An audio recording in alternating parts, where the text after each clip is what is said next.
Let's turn to the census because President Trump backed off his battle to insert a citizenship question into that census for next year. Instead, he ordered a sweep of all federal databases for existing citizenship information. This comes as the administration readies a nationwide enforcement operation to arrest and deport undocumented people this weekend. Whether the issue is health care, education, civil rights, or immigration, we must have a reliable count of how many citizens, non-citizens, and illegal aliens are in our country. Attorney General Bill Barr suggested that having more information about non-citizens is essential for congressional districting.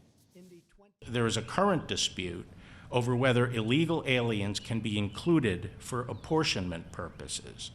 Depending on the resolution of that dispute, this data may be relevant to those considerations.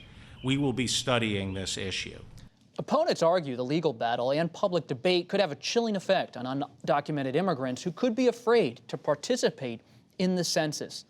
Phil, the administration wanted to take this hard line on immigration, using the census as a way to insert a citizenship question. Did the Supreme Court force their hand to back off? They did. I mean, the Supreme Court is the highest court in the land and had a ruling that the administration ultimately concluded they had to follow.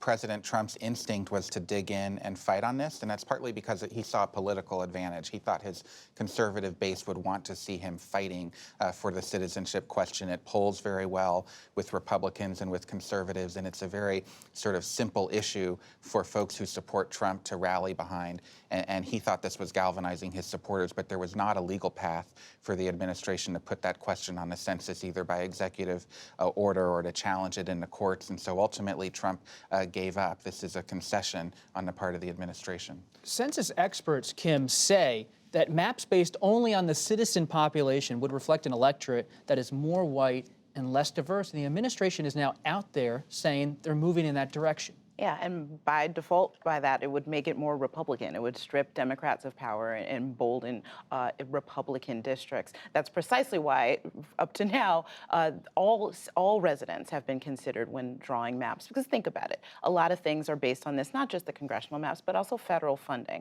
And people who are in the country, we're talking also people who have visas, who can be in the country legally, they are using the services. They are just as much a concern of the people in the district as everybody else. So to deny funding to them would only hurt everyone in those districts, and that's the argument of Democrats. But Phil is exactly right. This was an immigration fight. The president sees immigration as the key issue for him in 2020 to get reelected and to please his base, and he is going to bang that drum any way he can. And what do we make of the Attorney General's play here, congratulating the president?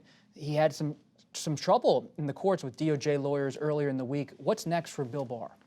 Oh, I wouldn't even pretend to guess what Bill Barr is going to do next, because he has truly surprised me. I mean, you speak to him in person, you get a sense of why he took this job, a sense of duty. Yes, he has an expansive view of executive power, but he has consistently surprised at both its handling of the special counsel investigation and even this issue, because career attorneys were clear. They said, look, the Supreme Court said you're not going to be able to get a citizenship question on the 2020 census. When the president insisted, Barr was still looking for options for the president. It's not clear, though, that this idea that you're going to cull databases will actually provide them with the information they're looking for. We pressed the president on this. He suggested loan applications were going to be one trove of information from the federal government. But again, yes, William Barr also saying that it was rampant speculation that there was going to be an executive order. The president was the one who said he was considering an executive order. But I don't think we should lose sight of the fact that this controversy has pushed the whole country up to the edge of a very big debate, which is how do you decide how to apportion congressional districts?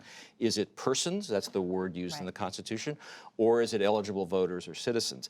That is a huge question, and it's never really been decided by the Supreme Court. In the ruling the court made on the particular census case that you referred to, Justice Ginsburg said, we're not settling that question here. That's going to come at another time. When we get to that point, that's going to be an explosive debate in this country.